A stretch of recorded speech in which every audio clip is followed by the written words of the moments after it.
அப்பாவோட ஃபேமிலிக்கு ரொம்ப வேண்டப்பட்ட ஒருத்தர் வீட்டுக்கு வந்து அவங்கள நல்லா விசாரிச்சுட்டு, நம்ம ஆடிட்டர் நீ ஏதோ கடைய குடுக்குற ஐடியால இருக்கேன்னு சொல்லி உன்கிட்ட பேசிட்டு வர சொன்னாரு. மார்க்கெட் ரேட்ட விட நல்ல ரேட் குடுக்குறேன்னு சொல்றாரு. நீ என்ன சொல்ற? அண்ணே நீங்க என்ன சொல்றீங்கன்னு எனக்கு புரியலன்னு சொல்லும்போது, அம்மா அங்க வந்து காஃபி குடுக்க, இங்க பாரும்மா நம்ம கடைய எவனோ குடுக்குறேன்ற மாரி சொல்லியிருப்பான் போல. அண்ணன் வேற அத கேட்டு வந்திருக்காருன்னு சொன்னதும், அம்மாவும் எங்களோட அடையாளமே அந்த கடை தான். அதை எப்படின்னு எங்களால குடுக்க முடியும்னு சொல்ல, அடையாளத்த காப்பாத்துறேன்னு அட்ரஸ் இல்லாம போயிடக்கூடாதுல்லம்மா. கடனை கட்ட முடியாம அந்த கடைய பேங்க்கார எடுத்துக்கிறதுக்கு பதிலா மார்க்கெட் விலையை விட ₹1,00,000 கூடவே வாங்கி தரேன்னு சொன்னா அட்ரஸ் வேணும்னா மாறலாம்னு, ஆனா அடையாளம் மாறக்கூடாதுன்னு முடியவே முடியாதுன்னு சொல்லிடுறாரு. அப்புறம் அந்த ஆடிட்டர் கிட்ட வந்து விஷயத்த சொல்லி அந்த கடையை அவங்க வெறும் கடையா பார்க்கல, அதோட கொஞ்சம் எமோஷனலா கனெக்ட் ஆயிருக்காங்கன்னு சொன்னதும், அப்ப அதை உடைக்கிறதுக்கு உண்டான வேலையை பண்ணிடுவோம்னு சோசியல் மீடியால இருக்க 4 பேரை கூப்பிட்டு கடையை பத்தி தப்பு தப்பா பேச சொல்லுங்க, கடையோட பேரை டோட்டலா டேமேஜ் பண்ணா ஆட்டோமேட்டிக்கா இங்க வந்து நிக்க போறான்னு சொல்றாரு. சார் அதெல்லாம் வேணாம், ஏற்கனவே கடை வேற சுமாரா தான் போய்கிட்டு இருக்கு, நான் இன்னொரு தடவை பேசி பார்க்கறேன்னு சொல்ல, என்ன பாவம் பார்க்குறீங்க போல, பிசினஸ்ல இந்த பாவம் புண்ணியம்லாம் பார்க்குற வேலை வச்சுக்கிட்டோம்னா நம்ம முன்னேற முடியாதுன்னு சொல்றாரு. இங்க மெனு ஜக்குவுக்கு கால் பண்ணிக்கிட்டே இருந்தா அவன் எடுக்கவே மாட்றான். அதனால ஃப்ரெண்டுக்காரனுக்கு கால் பண்ணி என்ன பண்ணிக்கிட்டு இருக்கான்னு கேட்டா, அவன் சரக்க போட்டு மட்டையாயிட்டான்னு சொன்னதும், ஏன்டா இதெல்லாம் நீ கேட்க மாட்ட, நான் தான் கேட்டேனே, அவன் தான் ஒரு பாட்டில் கூட தராம மொத்தமா முடிச்சிட்டான்னு புலம்ப, டேய் நீ ஒழுங்கா அவனை பார்த்துக்கோ நான் இப்ப வந்துடுறேன்னு சொல்லிட்டு கிளம்புறா. அப்புறம் ஸ்டூடியோவுக்கு வந்து அவனை எழுப்ப ட்ரை பண்ண அவன் எந்திரிக்கவே இல்லைன்னதும் ஃப்ரெண்டுக்காரங்கிட்ட மெடிக்கலுக்கு போய் ஹேங் ஓவர் ரெக்கவரி ஆகிறதுக்கு மெடிசன் வாங்கிட்டு வர சொல்லி அனுப்புறா. அப்புறம் அவனை குளிப்பாட்டி கூட்டிட்டு வந்து ஏன்டா இப்படி பண்றேன்னு கேட்டா, அதெல்லாம் உனக்கு சொன்னாலும் புரியாதுன்னு சொல்றான். அப்பதான் மினு அவளோட ஃபேமிலியை பத்தி சொல்ல ஆரம்பிக்கிறா. மினுவோட அம்மா ரவுடித்தனம் பண்றதுனால அவங்க அப்பா அவங்க அம்மாவை விட்டுட்டு போயிருப்பாரு. ஆனாலும் அப்பா இல்லாம பொண்ணு கஷ்டப்படுவான்னு நினைக்காம தன்னோட ஏரியா அவங்கள விட்டுட்டு போயிடக்கூடாதுன்னு தான் கவலைப்பட்டிருப்பாங்க.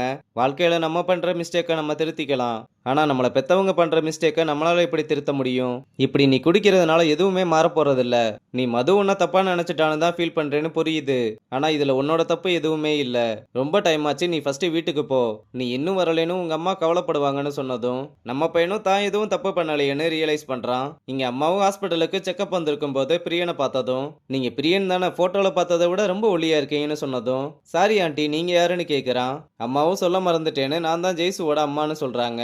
நம்ம பையனும் அம்மாவை நல்லா விசாரிச்சுட்டு அக்காவோட பையனுக்கு வேக்சின் போட வந்தோம்னு சொல்றான். அப்ப 2 பேரும் பேசிக்கிட்டு இருக்கும்போது ஒருத்தவங்க குழந்தைய கூட்டு போறத பார்த்ததும், ஜெய்சுக்கும் கல்யாணம் முடிஞ்சிருந்தா நானும் இப்படி ஒரு பேர பிள்ளைய பார்த்திருப்பேன்னு சொல்றாங்க.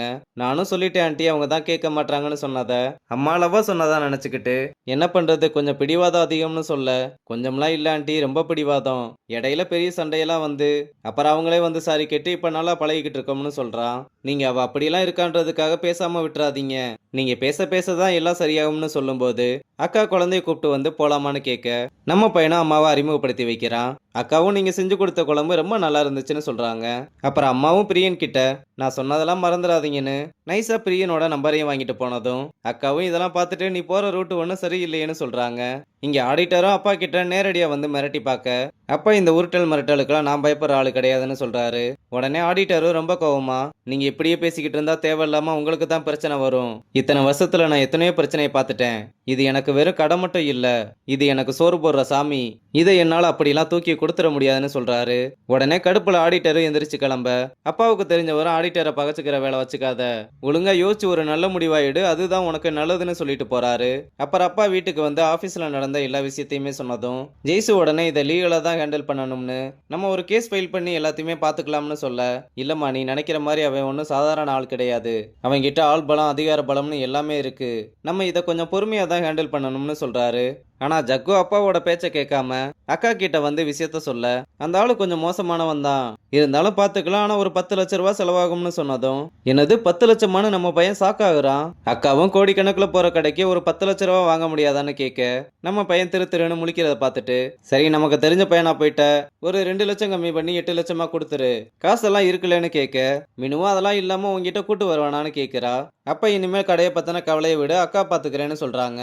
அங்க கட் பண்ணா ஜக்கு அக்காவையும் ஆளுங்களையும் கடைக்கு கூட்டிட்டு வர, மீரா வந்து யாருடா இவங்கன்னு கேட்டா, அதெல்லாம் அப்புறம் சொல்றேன், இப்ப அப்பாவை எங்கன்னு கேட்டு விசாரிச்சுட்டு அப்பா கிட்ட கூட்டிட்டு வந்து அவங்கள அறிமுகப்படுத்த, நீங்க ஒன்றும் கவலைப்படாதீங்க, தம்பி எல்லாத்தையுமே சொல்லிட்டான், நம்ம கடை நம்மளை விட்டு எங்கேயும் போகாது, இனி அக்கா நான் பாத்துக்கிறேன், இனிமேல் நீங்க எதை பத்தியும் கவலைப்படாம உங்க வியாபாரத்தை மட்டும் பார்த்தா போதும்னு சொல்லிட்டு கிளம்புறதோட இந்த எபிசோட முடிச்சிருக்காங்க.